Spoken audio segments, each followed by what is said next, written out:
புதியுகம் நேர்கள் எல்லாருக்கும் அன்பான வணக்கம். இது குட்டி ஸ்டோரி.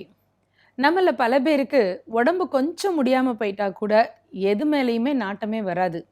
சாப்பாடு, படிப்பு, வேலை, மற்ற நண்பர்கள், சொந்தக்காரங்க யாரை பார்த்தாலும் எரிச்சலாக வரும். யாராவது 2 பேர் சிரித்து பேசினா கூட கோபம் வரும் இல்லையா? ஏன்னா நமக்கு வலிக்குது. ஆனால் ஒருத்தருக்கு வலி தான் வாழ்க்கையாகவே இருந்திருக்கு. வாழ்க்கை முழுக்க அதை பொறுத்துக்கிட்டு எவ்வளவோ சாதிச்சிருக்கார். யார் அவர்? பிரிட்டனில் 1942ஆம் ஆண்டு பிறந்தவர் ஸ்டீஃபன் ஹாக்கின்ஸ். உலகத்தில் பல பேருக்கு இன்றைக்கி அவரை தெரியும். ஆனால் தொடக்க காலத்தில் அவர் கல்லூரியில் மாணவராக படிச்சுட்டு இருக்கிற போதே அவருடைய 21வது வயசுலேயே அவருக்கு தசை நரம்பு பிரச்சனை அப்படின்னு சொல்லக்கூடிய ஏஎல்எஸ் அப்படிங்கிற ஒரு பெரிய ப்ராப்ளம் கண்டுபிடிக்கப்பட்டது. மருத்துவமனையில் கொண்டு போய் சேர்த்தாங்க. பல நாள் சிகிச்சை நடந்துக்கிட்டே இருந்துச்சு அவருக்கு. இவர் பெட்டுக்கு எதிர்த்த பெட்டில் இவரை விட வயசு கம்மியான ஒரு சிறுவன், அவன் வேறு ஏதோ ஒரு நோய்க்கு அட்மிட் ஆயிருந்தான். அந்த சிறுவன் ஒரு நாள் மிட் நைட்டில் உயிரிழந்துட்டான். அப்போ அவங்க சொந்தக்காரங்கெல்லாம் சுற்றி நின்று அவனை பார்த்து அழறது, இது எல்லாம் இந்த இளைஞர் ஸ்டீஃபன் ஹாக்கின்ஸ் பார்த்துட்ருக்காரு. பொதுவாக இது மாதிரி ஹாஸ்பிட்டலில் இருக்கிற போது நமக்கு எதிரில் ஒரு துர்மரணமோ ஏதாவது அசம்பாவிதமோ நடந்துட்டா அதை பார்க்குற போது நமக்கும் ஆயிடுமோ அப்படிங்கிற பயம் தானே வரும். ஆனால் ஸ்டீஃபன் ஹாக்கின்ஸ் அதுக்கப்புறம் உடம்பு தேறி சீக்கிரமாக வெளியில் வந்தார்.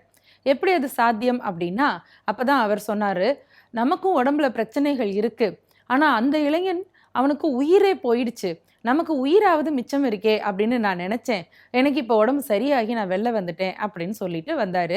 படிச்சுக்கிட்டு இருந்தார். பல்கலைக்கழகத்தில் ஆய்வு பட்டம் பெற்றார்.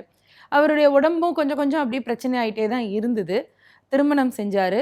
3 குழந்தைகளை பெற்றார். பெரிய அளவுக்கு அவருடைய அந்த அறிவு வளர ஆரம்பிச்சுது. அதே நேரத்தில் அவர் உடம்புக்குள்ளே இருக்கிற நோயும் வளர ஆரம்பிச்சுது. நாளாக நாளாக நடமாட்டம் குறைஞ்சு வீல் சேருக்கே அவர் போயிட்டார்.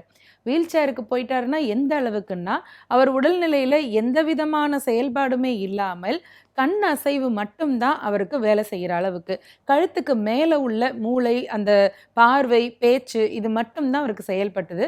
கழுத்துக்கு கீழே இருக்கிற எந்த ஆர்கனும் அவருக்கு வேலை செய்யலை. வீல் சேர்லேயே இருந்தார். அந்த உடல்நிலை மோசமாகிட்டே போகிற அந்த நேரத்தில் கூட a brief history of time அப்படின்ற ஒரு பெரிய புஸ்தகத்தை எழுதினார் ஸ்டீஃபன் ஹாக்கின்ஸ். அந்த புக்கு உலகம் முழுக்க ரொம்ப ஃபேமஸாக ஆச்சு. அதில் காலத்தை பற்றியும் கால எல்லை பற்றியும் இந்த உலகத்தில் பிரபஞ்சத்தில் நடக்க போகிற பேரழிவுகள் பற்றியும் பிங் பாங் அப்படிங்கிற பெரு வெடிப்புக்கு முன்னாடி இந்த பிரபஞ்சம் எப்படி இருந்தது அப்படிங்கிறத பற்றியும் நிறைய அபூர்வமான விளக்கங்களை எல்லாம் கொடுத்தார். இதை படித்து எல்லாரும் அவரை பாராட்டும் பொழுது தான் அவருடைய உடல்நிலை கொஞ்சம் கொஞ்சமாக அப்படியே ஒன்றுமே இல்லைங்கிற இடத்த நோக்கி போச்சு. வெறும் கண்ணசைவு மட்டும்தான். கலிஃபோர்னியாவில் படிச்சுட்டு வந்த ஒரு கம்ப்யூட்டர் இன்ஜினியர் என்ன பண்ணார், இவருக்குன்னு ஸ்பெஷலாக ஒரு வீல் சேர் தயாரித்தார். அதில் சில கம்ப்யூட்டர் அந்த ப்ரோக்ராமிங்கையும் செஞ்சு இவர் கண்ணசைவுக்கு தகுந்த மாதிரி அந்த சிஸ்டம் மொழிபெயர்த்து அவர் நினைக்கிறத சொல்லும், அதன் பிறகு அதை டைப் பண்ணுவாங்க.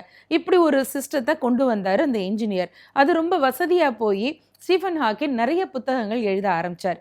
இப்படி போய்கிட்டே இருந்த அவருடைய வாழ்நாள் 63வது வயசு 2005ஆம் ஆண்டு ஒரு டிவி ஷோவில் அவரை பேட்டி கேட்குறாங்க. அப்படி டிவி ஷோவில் உக்காடுறாரு. முன்னாடி இருந்ததை விட இன்னும் உடம்பு சுத்தமாக ஒன்றுமே இல்லை அப்படிங்கிற இடத்துக்கு போயிட்டுருக்கு. அந்த நேரத்தில் அந்த டிவி ஷோ தொகுப்பாளர் ஒரு கேள்வி கேட்குறாரு ஸ்டீஃபன் ஹாக்கின்ஸை பார்த்து. என்ன தெரியுமா? வாழ்க்கை இப்போ எப்படி இருக்குது அப்படின்னு. இதுக்கு உள்ள 100 அர்த்தம் இருக்குங்கிறத நம்ம புரிஞ்சுக்க முடியுது இல்லையா? வாழ்க்கையோட இவ்வளோ பிரச்சனைகள் வலிகளை தாண்டி அவர் சாதிச்சிருக்காரு. இப்போ எப்படி இருக்குது வாழ்க்கை அப்படின்னு அந்த தொகுப்பாளர் கேட்குறாரு. ஸ்டீஃபன் ஹாக்கின்ஸ் என்ன தெரியுமா பதில் சொன்னார்? வாழ்க்கை இப்போ தான் முன்னாடியை விட ரொம்ப சுவாரஸ்யமாக இருக்குது எனக்கு அப்படின்னு பதில் சொல்லியிருக்கார். கொஞ்சம் வலி வந்தாலே உலகமே நின்று போயிடுச்சு அப்படின்னு நினைக்கிற நமக்கு மத்தியில் இத்தனை வலிகளையும் இத்தனை போராட்டங்களுக்கும் பிறகு சாதிக்கணும் அப்படிங்கிற வெறியோடு சாதிச்சு அதுக்கு பிறகும் வாழ்க்கை மேலே பிடிமானத்தோடு இருக்காங்க அப்படின்னா அதுதானே நிஜமான வெற்றி. சிந்திக்கலாமா? நன்றி.